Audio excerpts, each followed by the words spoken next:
to another edited special by my good friend Eric. He will be editing this down to, you know, its more essential elements, but not trying to minimize it entirely, but just reduce it down to what is a good option for things. Right. Well, before we get started, we hit that like button. I know you haven't seen it yet, but please. And if you are new here, subscribe. And I really want to thank my Patreons, Chief, Satoy Jet, Yog Dog, and the Hoffmanator. Thank you for all your support. I really do appreciate it. Okay, so let's get this thing going. Let's move these over to the side. Yes, okay, we're winning some battles off there. They're attacking us there. They're attacking a panzer division with a lot of force. Okay, but we are seeing units moving right in there, and that will deal with that.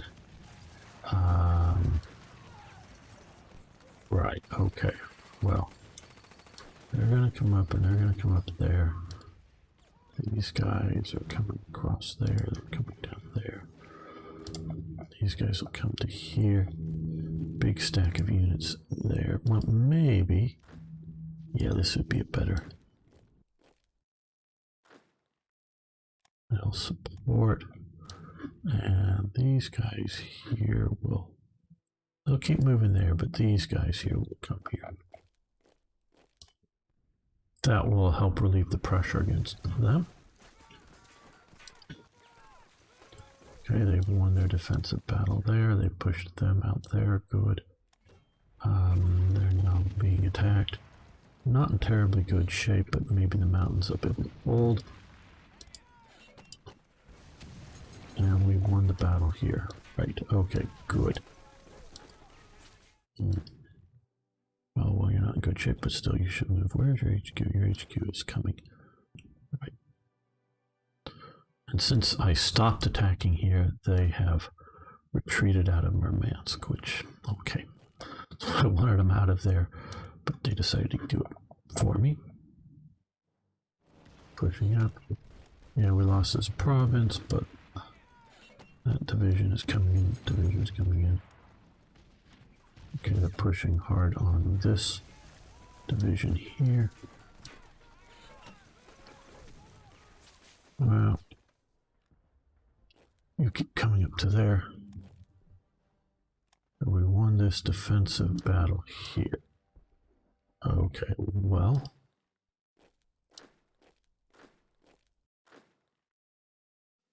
That means they need to attack there. They're ready to support just so we don't have a gap in the line.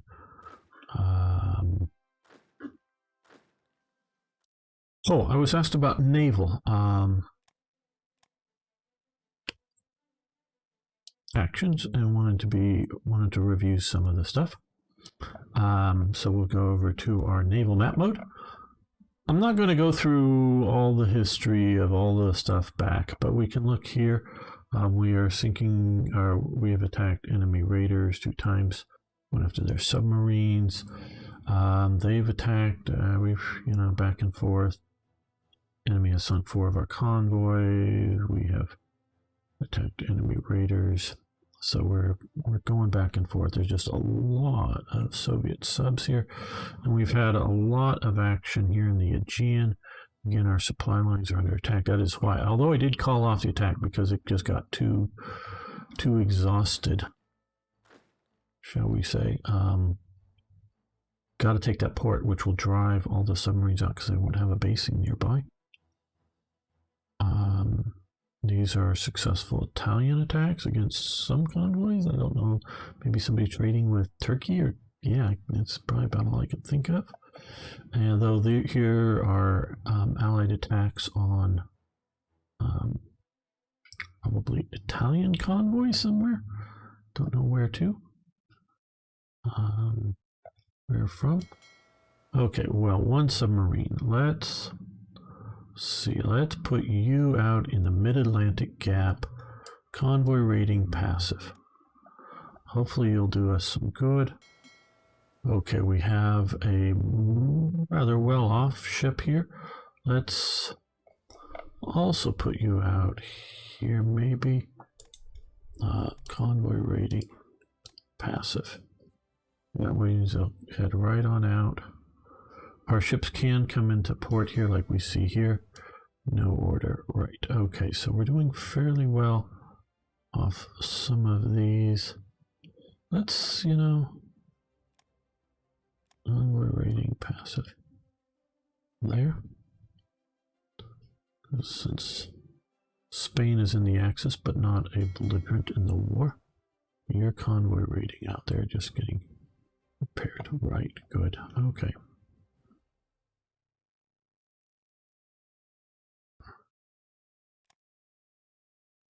We can also take a quick look at Asia. Well, the Great Japanese Offense into Burma has not materialized. When I played Japan, you can check that series out if you like. It's very interesting. It ended up being a long stalemate in which I ground super generals out right around here against a lot of Allied attacks.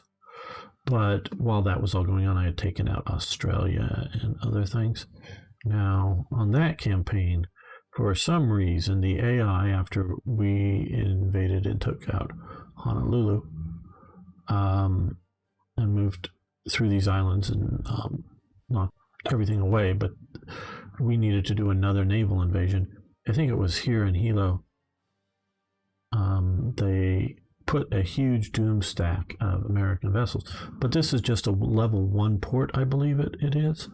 And so they were getting no supplies, so eventually I just brought in air power and sunk most of the American fleet, and the AI didn't move it. So a little bit, I mean, not cheating, but a little bit unfair, shall we say.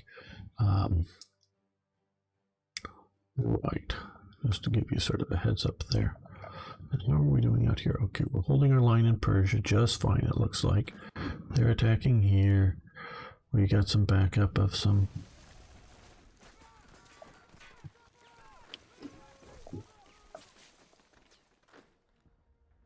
Okay, some Iranian forces, but maybe we'll send you that way.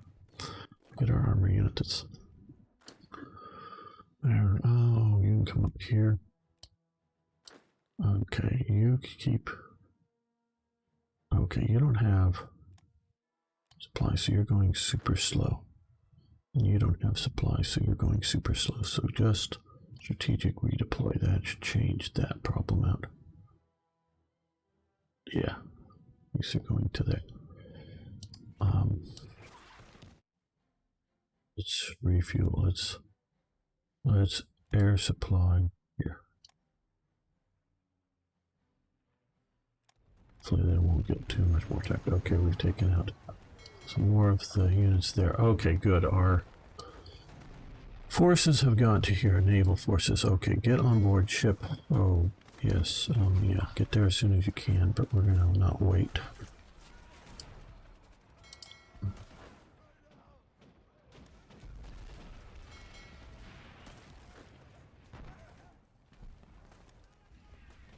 Okay, let's put in a leader now. I really do think Corps Command is the least important, but it's still, because it sort of affects how quickly reinforcements get into the battle. But in my opinion, reinforcements get in pretty damn good. But still, might as well have somebody there. Because we could move them here. That was my original plan. Can you continue to strengthen and push down here? Now we are seeing a lot of shifting of forces. Some of them look like they're heading north to deal with other problems. Some of them definitely look like they're coming in here. Yes, we could use a mountain divisions for sure. We could definitely even use some weaker infantry divisions. Just, you know, stack them with something good. You know, you don't have to have them independently holding the line. See that? Okay, this is one of my thoughts on, and I want to save this here. So if we have a crash, we'll be able to pick right back up to here. One of my thoughts on Stalingrad and the Stalingrad campaign. First off, and I know I have not watched much, just little bits of TK or TIK's sort of epic that he's covering Stalingrad. Stalingrad is one of the major, shall we say, turning points in World War II. And I haven't watched all this stuff, but I'm not going to particularly dispute.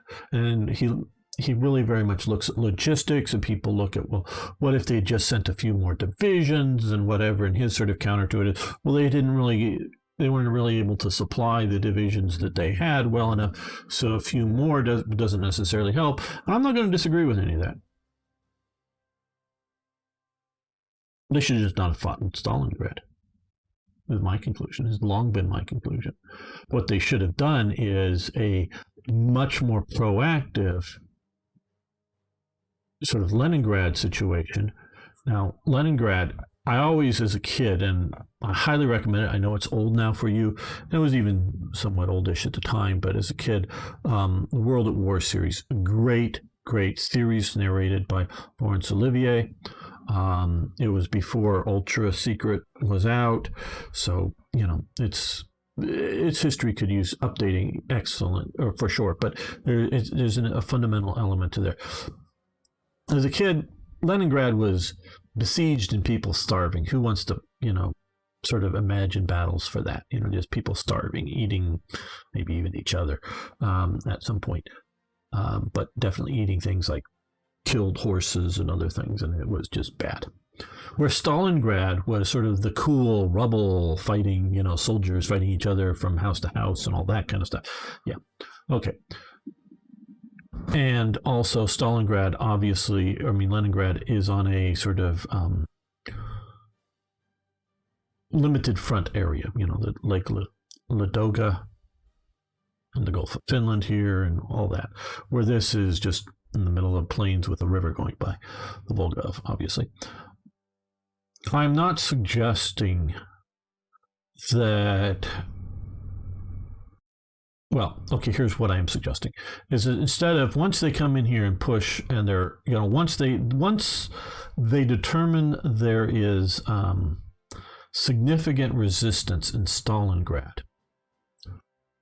Now, I probably, looking back at it, would have pulled my troops out of there. But even if you didn't pull the troops that were there, early on, out, hold what you got. But then I would send in forces around and cut off Stalingrad fully. Because at one point, my understanding is it's almost like Germany has all but this one little bit here, and they're putting Soviet forces across the river here, like at night maybe even, and just holding out this pocket and just keeping them sort of tied up in here.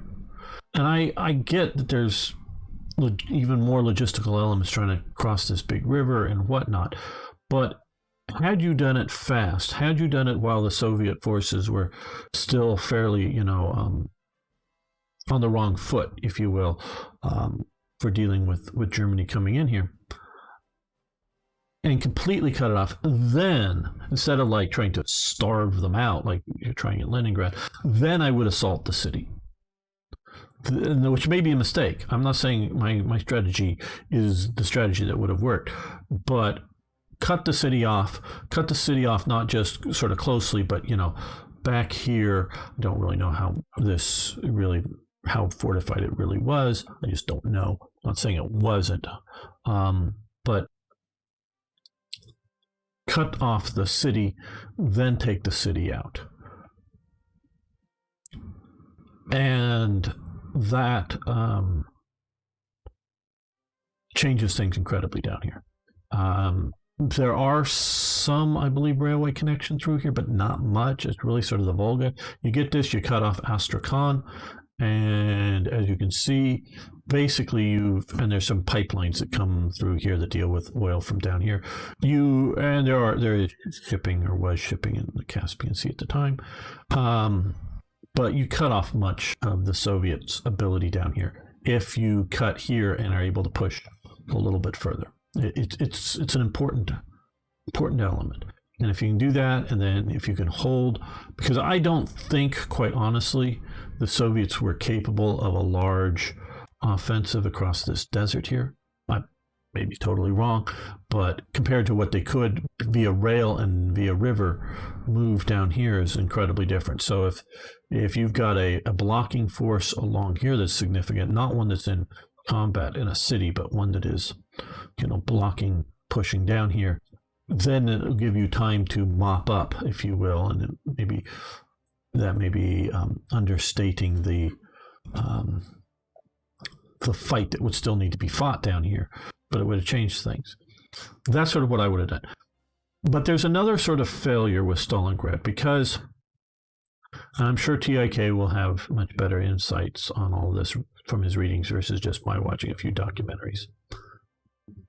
And I sort of pointed out the Germans at one point almost have all of Stalingrad.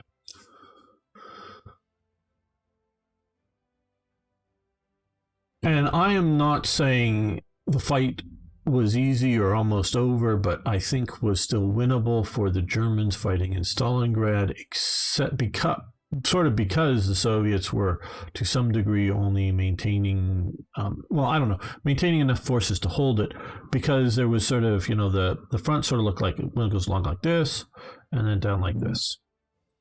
And I forget, there's like a Romanian and a Hungarian and an Italian army here, and whatnot. And those are the forces that the pincer movements come in and close in on Stalingrad. Now, I've read some stuff by, I think it was Monstein's book and others that, he wrote and dealt with the situation. And the mere fact that, and he's, of course, the guy who's put in charge dealing with a lot of this down here. The mere fact that he says this is something could have happened doesn't mean that it could have happened. It just means he thinks it could have happened. And obviously he's an expert on the subject because he fought in the campaign. Doesn't mean he knows everything about the campaign. But, because when he was writing, what does he know about, from the Soviet perspective? What does he know about, from all perspectives?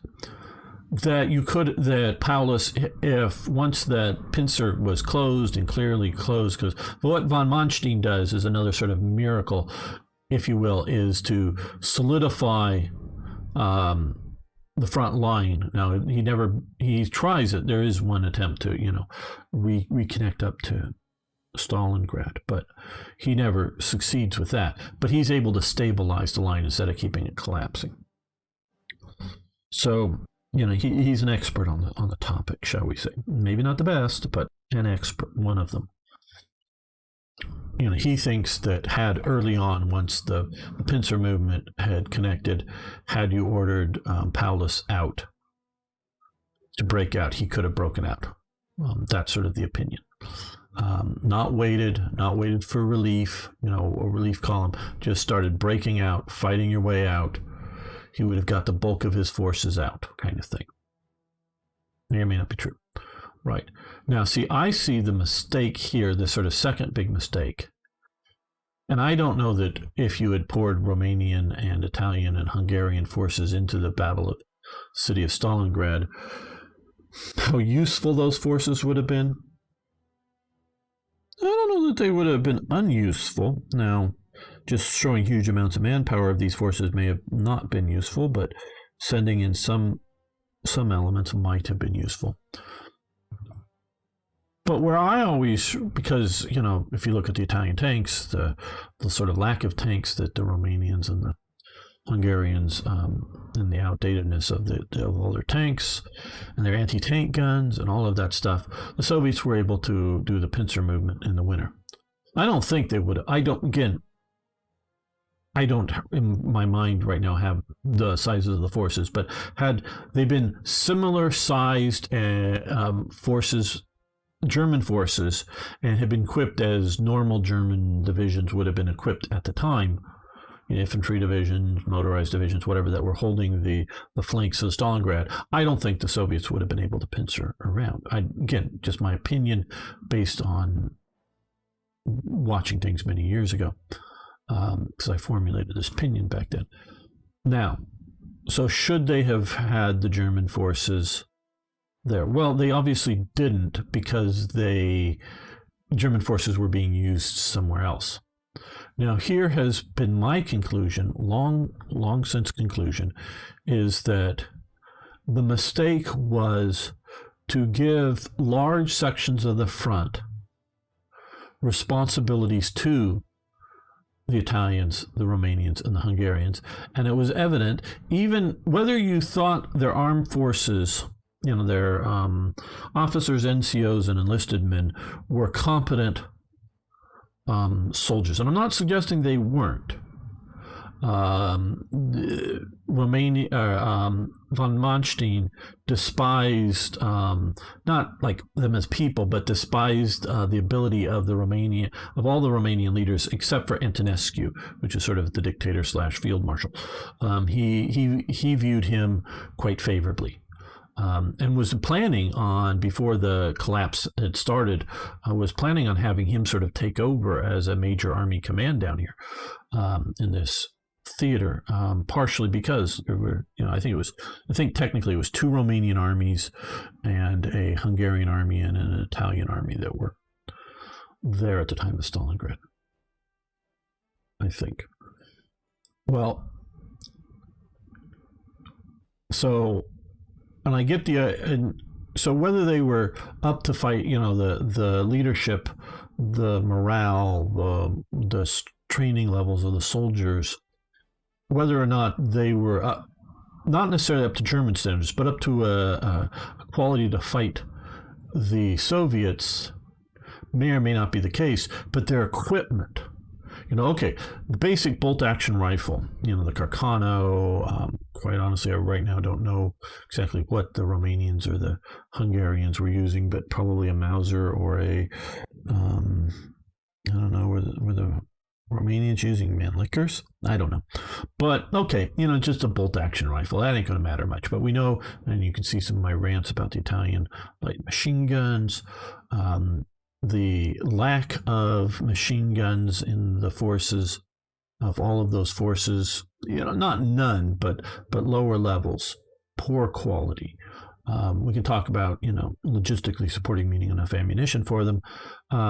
The poor quality of their artillery, the outdatedness of their tanks that they had, the ineffectiveness of their anti-tank guns, all of those kind of factors in. So, if you've got really, pick the best, whether it's Leibstandarte or Das Reich or Panzerlehr or the Hermann Göring Division, you get the best German motivated, trained, and maybe it would be Panzerlehr, I don't know, but motivated, trained, and equipped German division, and put them up against the battalion of M1 Abrams. It doesn't matter. If you're in this sort of terrain, you stick them in mountains where they could throw Molotov cocktails or something down on them. Well, maybe, but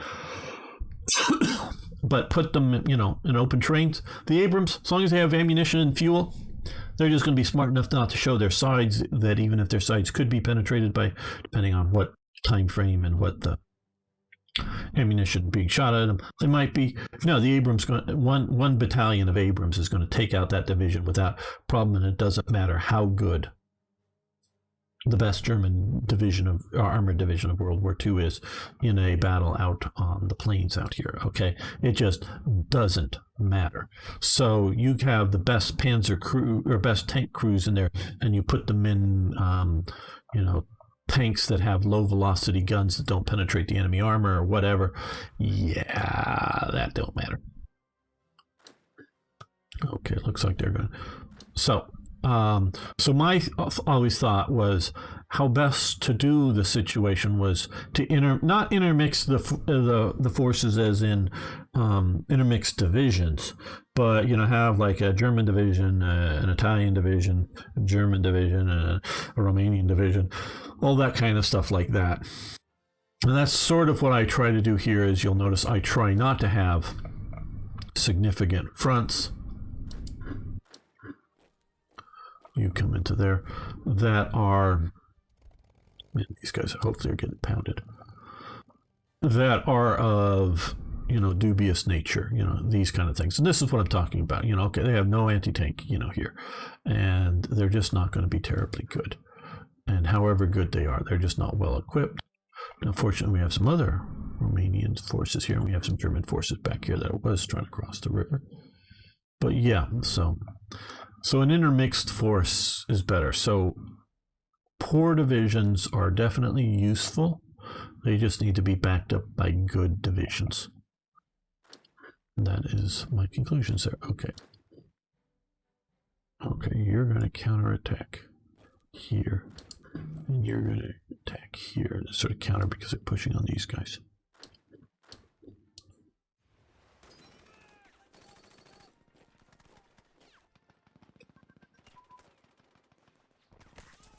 Okay, armor unit combined arms. Very nice.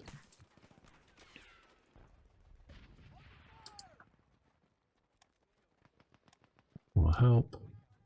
Gun ability, twin engine airplanes. We'll shift that one over to there.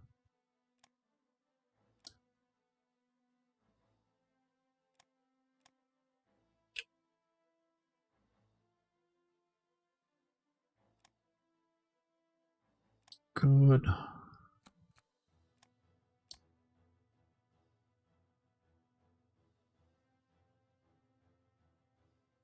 Oh, I'm going to pump even more production to supplies. Just to try to keep these things, because these are artificially low, because we can see here, at least I'm taking this is what we need to supply all of our actions, all these attacks, all of this stuff is 50, and we're making 210, you know, ICs into producing that. So it's, see, well, 30,000 used, 8,000 in, I don't know. But we also see a bunch return to the stockpiles, fuel return. You see 757 return to stockpiles. Yeah, I don't know. I wish there was something I could do that would help that.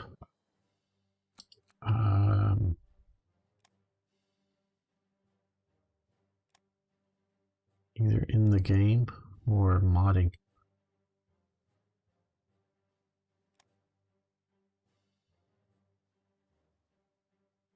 Manpower. We're doing fair for manpower, but don't quite see something I need there that will particularly help.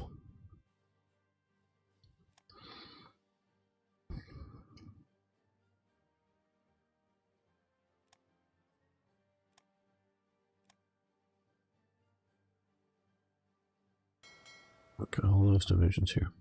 So I don't know if I finished saying. So I'm moving these guys here so that we can break out of here to create sort of another mini front, if you will, more so than, better than I think just reinforcing this front.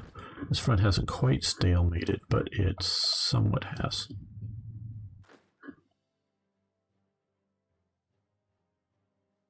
I mean, as you can see, most of the attacks are green, whether we're defending or attacking.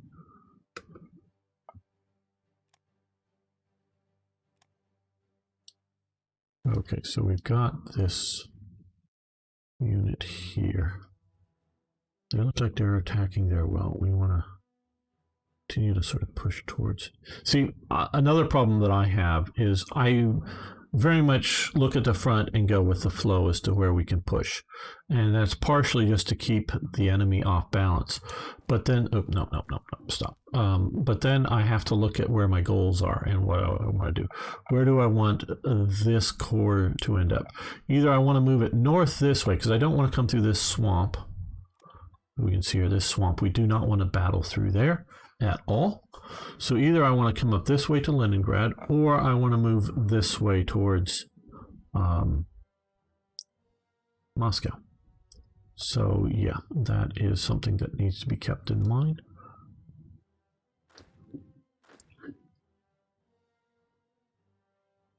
But I think we could get across this river here by pushing up here.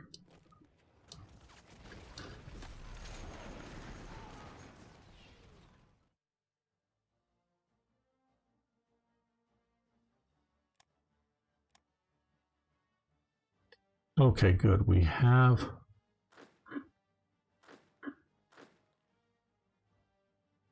more mass, something that the Germans never were able to achieve, and not that what we were doing is so super, I don't know, historical that, of course, we're doing better or whatever. I don't know.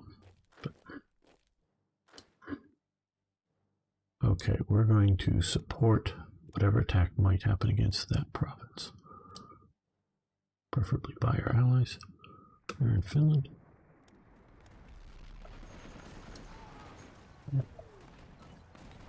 Keep delaying.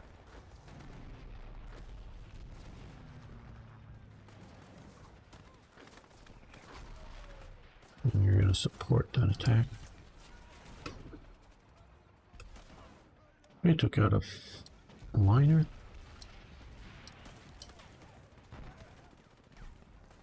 One thing I am curious about. Okay, we have 71 transports, 18 escorts. We have been taking losses. I don't know. We probably should get more in production, but I don't. Things like that. I just. Oh, okay. We've made it across here. They did not come out. Okay. I do not want to attack that swampy province. So if you guys get across the river, okay, they're all pretty good. We'll be able to move in one of these weaker divisions to hold that swamp there.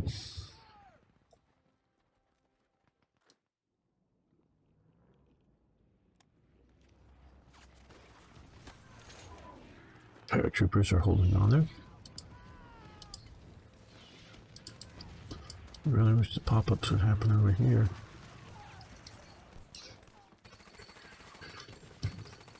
All right, okay, basic torpedoes, good.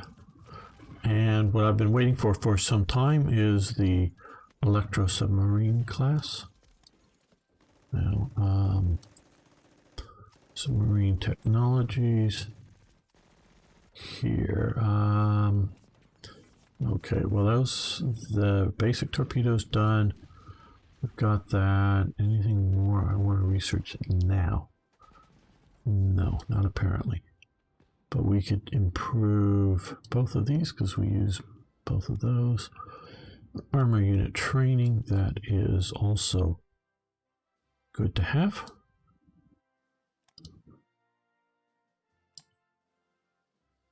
We still have 110% officers. We don't have enough spies to meet our spying needs. So what I'm going to do here is, well, let's lock the officers in. Unlock that and reduce this down just a bit there.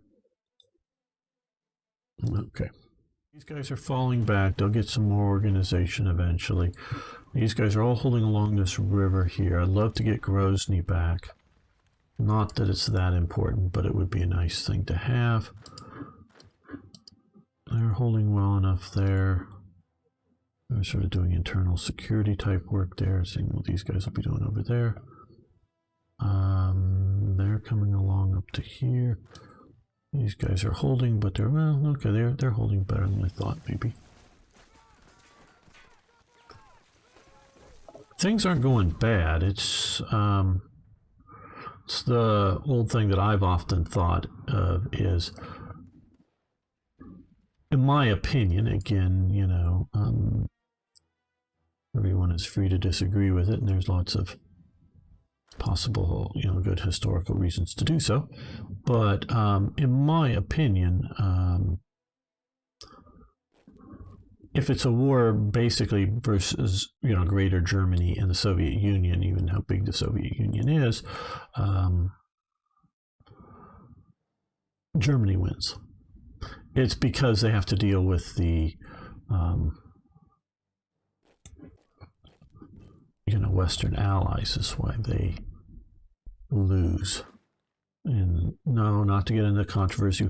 You mean the Soviets, you know, didn't do their part, or the Soviets, you know, you're undervaluing Soviet? No, I'm not undervaluing the Soviet contribution. I have my concerns as to whether the, okay, they're falling back. They're coming there. They're just headquarters. They're light infantry. Okay. So we need to move you up this way. You just fall back, yes. Better to let them have that now,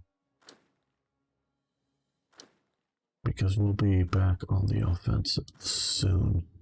Better to have the unit in good shape.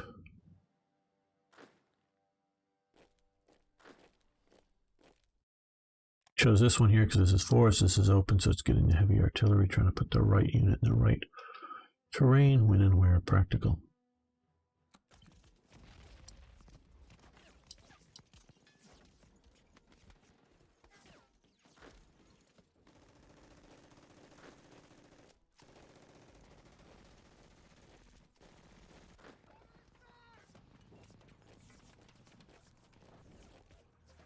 Okay, fighter ground crew training is advanced. We'll let that continue. Special Forces branch. Advanced upgrade. I think that was that one. Good. Recon unit combined arms has advanced. That one we need to stop for now. Yeah, these forces keep getting counterattacked. Yeah, okay, they're gonna take that, but we've got units coming, okay-ish units that can defend in that city well enough, I hope.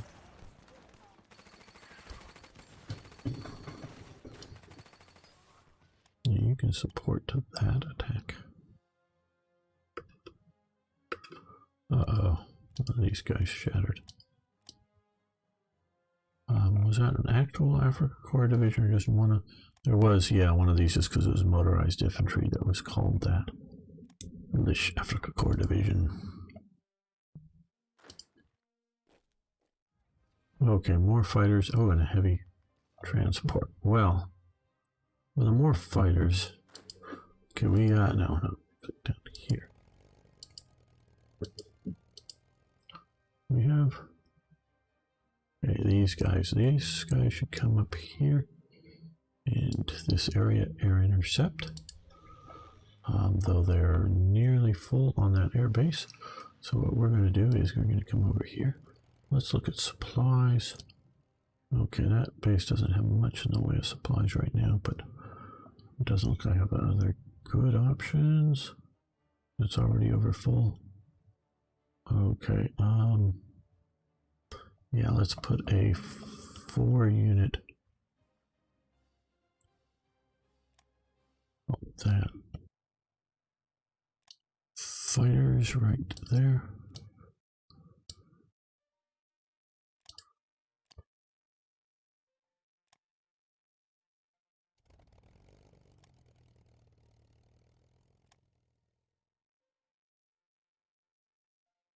Let's get a dogfighting guy. And I think way down somewhere around here. Fighter command, there we go. Now hopefully they'll get supplies. Let's help that out maybe a bit. Where is our big supply airbase? Is it here? No, here. We should have one somewhere. Here? No.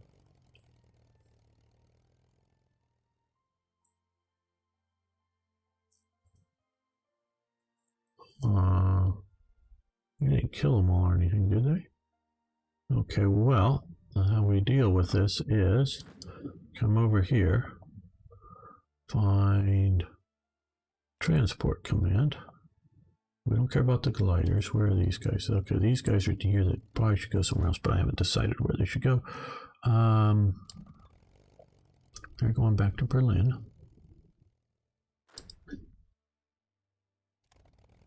They're flying up there, good.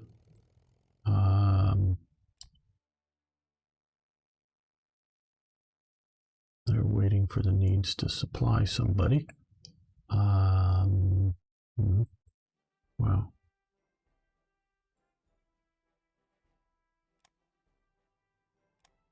Air supply down to there. Well, that's where they're stationed at. Okay. Right.